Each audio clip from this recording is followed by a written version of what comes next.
कह रहा है कि प्रश्न नंबर 3, ठीक है। इसके पहले हमने प्रश्न पहला और दूसरा देख लिया था। तीसरा कह रहा है कि एक ऐसे घनाभ की ऊंचाई ज्ञात कीजिए जिसके आधार का क्षेत्रफल 180 सेंटीमीटर और जिसका आयतन 900 सेंटीमीटर दिया हुआ है, ठीक है। तो घनाभ है, ठीक है। तो सबसे पहले हम क्या लिखेंगे कि घनाभ का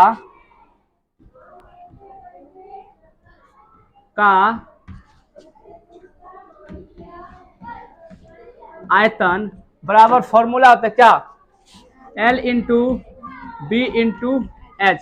ओके, ये हो गया घनाभ का आयतन का फॉर्मूला, ठीक है, जिसमें हमें घनाभ का आयतन दिया है, ठीक है। तथा यहां पे हम देखेंगे जिसके आधार का क्षेत्र, ठीक है, घनाभ के आधार का क्षेत्रफल, ठीक है, तथा के का क्षेत्रफल बराबर क्या होता है, L इंटू बी, ठीक है। बराबर कितना दिया है, 180 सेंटीमीटर, और यहां दिया है क्या, 900 सेंटीमीटर स्क्वायर, ठीक है। घनाभ का आयतन बराबर होता है L into B into H बराबर 900 दिया है, और तथा घनाभ के आधार का क्षेत्रफल क्या होता है, L इंटू बी बराबर 180, ठीक है। तो आप देख सकते हैं हमें क्या दिया है यहाँ पे,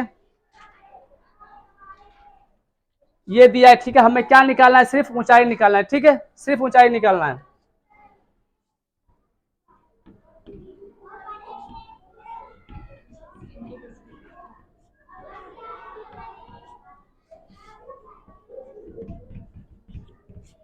इसलिए घनाभ का ऊंचाई बराबर, ठीक है, हमें क्या ज्ञात करना है, ऊंचाई ज्ञात करना है, ठीक है। तो ऐसे लिखेंगे, ठीक है, L into B into H बराबर क्या दिया है, 900 सेंटीमीटर स्क्वायर, जिसमें से एल और बी कहाँ दिया है, यहाँ दिया, ठीक है। आप देख रहे हो ना आप लोग, यहाँ पे एल और बी दिया है, तो हम ऐसे लिख सकते, देखो, इसलिए एल इंटू बी बराबर 180, ये दोनों का मान अपने को दिया ना वहां पे, तो मैंने यहाँ लिख दिया 180 गुणे एच बराबर 900 सेंटीमीटर स्क्वायर, ठीक है। अब देखिए यहाँ पे गुणे में है तो यहाँ जाएगा तो बटे भाग में आएगा ना, ओके। अब यहाँ इसलिए एच बराबर 900 बटे 180, एक जीरो से एक जीरो, 18×5 = 90, यानी कि कितनी बार में गया, एच बराबर हो गया 5 सेंटीमीटर, ठीक है। आज समझ में, देखो एक बार फिर से, एक ऐसे घनाभ का ऊंचाई ज्ञात करना, हमें क्या ज्ञात करना है, सिर्फ ऊंचाई ज्ञात करना है, ठीक है। जिसमें देखो घनाभ का आयतन का फॉर्मूला होता है L into B into H बराबर 900 सेंटीमीटर स्क्वायर दिया है ना। घन के आधार का क्षेत्रफल क्या है, होता है L इंटू बी होता है, जिसमें 180 सेंटीमीटर दिया है। हमें क्या, घनाभ की ऊंचाई, तो घनाभ की ऊंचाई बराबर होता है L into B into H बराबर इतना मीटर, इसलिए L और B हमको दिया था, तो 180 गुणा एच कर दिया, ठीक है, बराबर 900, ये गुणा है में है, बराबर के इस साइड आएगा तो भाग में आता है, तो h बराबर 900 बटे 180, 180 के पहाड़े में 90 आता है, 900 आता है 5 बार में, तो ये सेंटीमीटर में था तो कट गया, h बराबर कितना हो गया, 5 सेंटीमीटर हो गया, समाप्त। चलते हैं अब चलते अगले प्रश्न की ओर, ओके। नंबर 4 कह रहे हैं घनाभ के बीमा है 60, 64, 54 और 30 सेंटीमीटर दिया है। इस घनाभ के अंदर 6 सेंटीमीटर भुजा वाले कितने छोटे घन रखे जा सकते हैं, ये अपने को निकालना है, ठीक है। तो सबसे पहले हम घनाभ का आयतन निकालेंगे, फिर घन का आयतन निकालेंगे, और घन के आयतन से घनाभ के आयतन को भाग कर देंगे, जो आएगा उतने बॉक्स समा पाएंगे, ठीक है। इसलिए हम सबसे पहले क्या निकालेंगे, घनाभ का आयतन।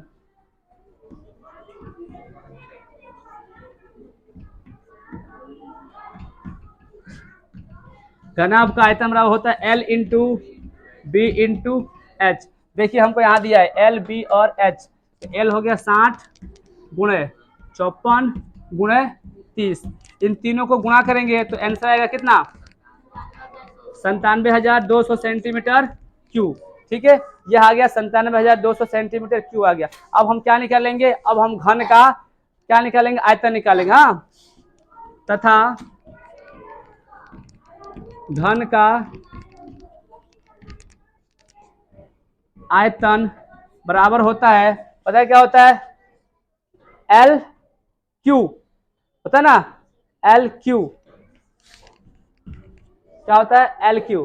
ठीक है, तो हमारा एल देखो यहाँ पे दिया है, 6 दिया है ना, तो इसलिए 6 × 6 × 6, 6 का 36 और कितना आ रहा है 216 सेंटीमीटर क्यूब। ठीक है, यहाँ पे हमारा क्या आ गया, घन का आयतन निकल गया 200 सेंटीमीटर क्यूब और ये घनाभ का निकल गया इतना।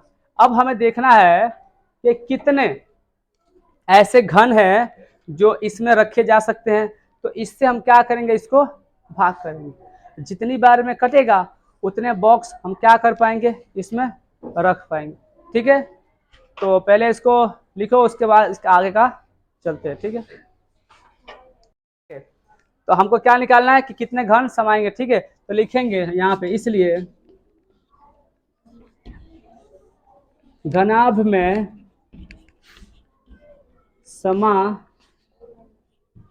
समाने वाले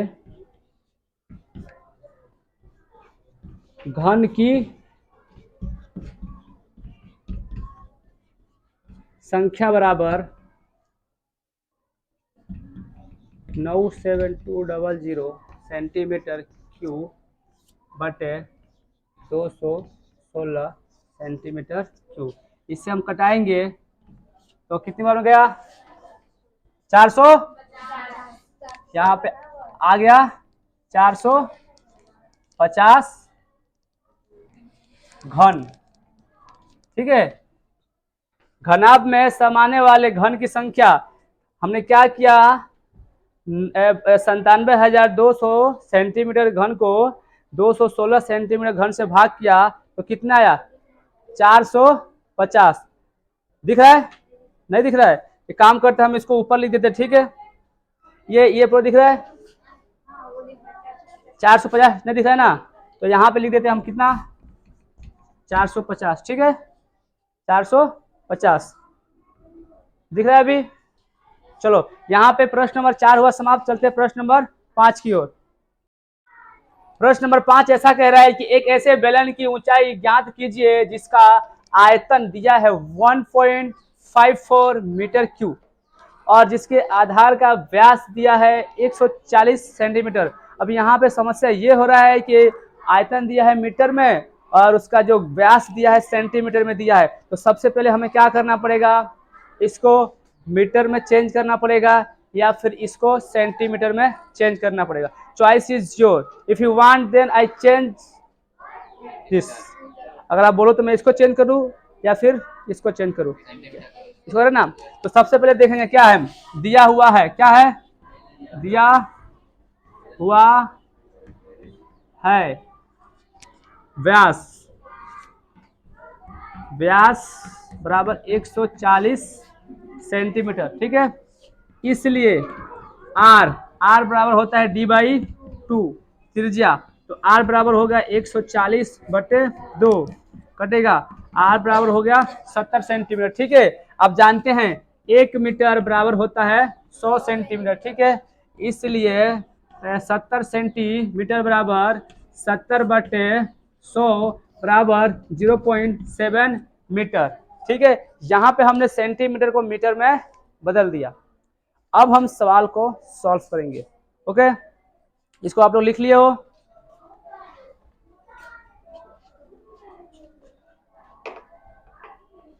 इसको लिख लिए हो तो मैं आगे चलूं, तो लिखना फटाफट, हाँ फटाफट लिखो।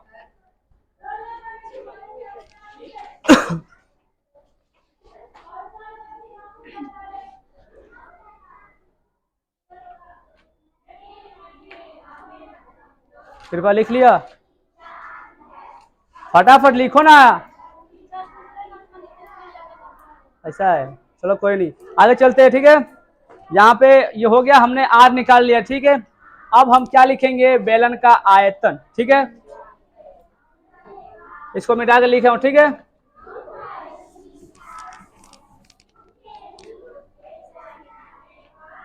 इसलिए बेलन का आयतन बराबर फॉर्मूला होता है पाई आर स्क्वायर एच, ठीक है। आपको पता है कि 22/7 होता है पाई का मान, और यहाँ पे हमने आर को किसमें, मीटर में चेंज किया था, ठीक है। तो 0.7 है, अगर पॉइंट निकालना है तो 10 से भाग करना पड़ेगा। तो मैं यहाँ पे ऐसे लिख सकता हूँ 10, और हमें ज्ञात क्या करना है, एच हमें पता नहीं है, और हमें आंसर दिया है, क्या दिया है, 154 मीटर क्यूब, ठीक है। अब इसको हम क्या करेंगे, हल करेंगे और एच का मान ज्ञात करेंगे, ठीक है। आपको पता है कि 7 के पढ़ने में 7 से 7 कट जाएगा, ठीक है, इससे ये कट गया, ठीक है। अब हम क्या करेंगे, उस साइड भेजेंगे, ठीक है।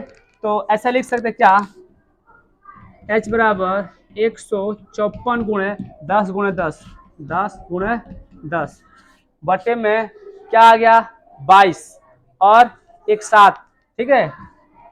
तो 22 गुणे 7, देखिए जब इसका गुणा होगा तो 100 हो जाएगा, ठीक है। और इस दशमलव को निकालना है तो आपको पता है ना कि अगर 100 से गुणा करेंगे तो यहाँ पे हो जाएगा 154 हो जाएगा, ठीक है। तो जब हम h बराबर गुणा करेंगे तो हो जाएगा 154, और 22 सत्ते 154, 54 से 54 गया, यानी कि h बराबर हो गया 1 मीटर, ऊंचाई बराबर कितना हो गया, 1 मीटर। यहाँ पे प्रश्न नंबर 5 होता है समाप्त। चलते हैं प्रश्न नंबर 6 की ओर। Have you any problem in this question? If you want, then I tell you. Okay, फिर चलते हैं प्रश्न नंबर 6 की ओर।